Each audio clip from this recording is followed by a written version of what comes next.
I bet, as you can tell by that music, that the royal wedding day is drawing near. In just 55 days, Britain's Prince William and Kate Middleton will tie the knot. As it gets closer, more and more details have begun to emerge.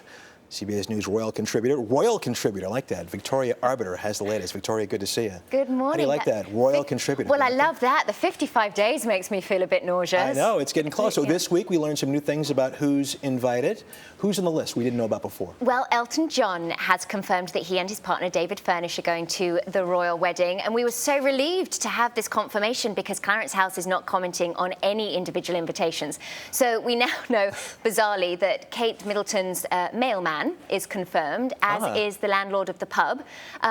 There's speculation about David and Victoria Beckham going. They haven't confirmed yet. It would make sense because David Beckham worked very closely with Prince William on England's bid for the World Cup in 2018. So there's a good reason why he would be there, but until these celebrities start confirming their invitations, it's going to be spot who's who in the Abbey on the day. In terms of protocol, is that a cool thing to do, to announce, hey, I've got an invitation? I think you wouldn't want to grandstand too much. Right. You sort of want to be humble and appreciate that you've got one of 1900, you know, so definitely to be respectful of your invitation, but if you're asked, it's certainly okay to admit that you're going. Now, Will and Kate have something that a lot of engaged couples do. They have a website now announcing their engagement and giving people details. Is that unusual for the royals? Well, it's a first for the royals, but it shows how very much in keeping with modern times they are. You're not going to see pictures of the stag do and the bachelorette party, and their wedding list isn't going to be posted, but I never knew Buckingham Palace had 78 bathrooms until I saw the website. So it's a nice way for people to keep in touch,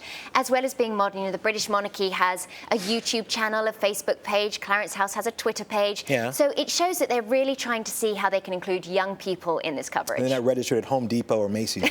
Not that we know of. Not yet. There is a rumor that the wedding actually is going to be on the website. It's going to be streamed on the website. Is that true? Well, that would be amazing. At the moment, that is still a rumor, but it would be a wonderful way, again, because that's what young people do. They're watching stuff online. And so we're going to be watching this wedding in a very different way to the past. You know, people have DVR, so they don't have to get up quite so early here, because obviously it's very early in the morning here.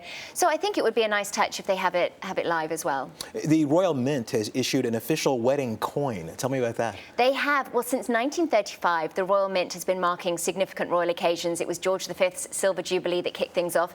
This coin is getting a lot more praise than the engagement coin. The engagement likeness was not great. This one is a much prettier image of Kate. I think William probably still has a little more hair than he maybe does in real life, but it's a nice keepsake for coin collectors and people that want to have a really significant memento. Now, in terms of wedding vows, there's a whole royal thing going on here. How could this break down, and will we know their wedding vows? Well, the wedding vows, Prince William is, as we know, the heir to the throne one day, which means that he will be the head of the Church of England one day. So he's got to be very traditional with his vows, which means they'll either be from the Common Book of Prayer or worship. What I'll be interested to see is Princess Diana was the first and only royal bride to omit the word obey from her vows, which, considering she was only 20, that was quite a bold and courageous move. I don't know whether Kate will do that. We'll have to see on the day, but it'll be interesting to see if she follows suit. Now, Kate has been traveling lately. Usually, as Rebecca pointed out, everywhere she goes, she's received very well. Yes. How was she received this time?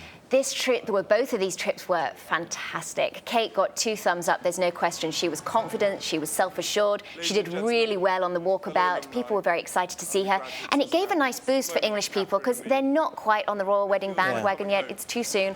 But at least we got to see a bit of her personality. Well, I was going to ask you about that. You just came back from England. Well, what's the buzz like over there?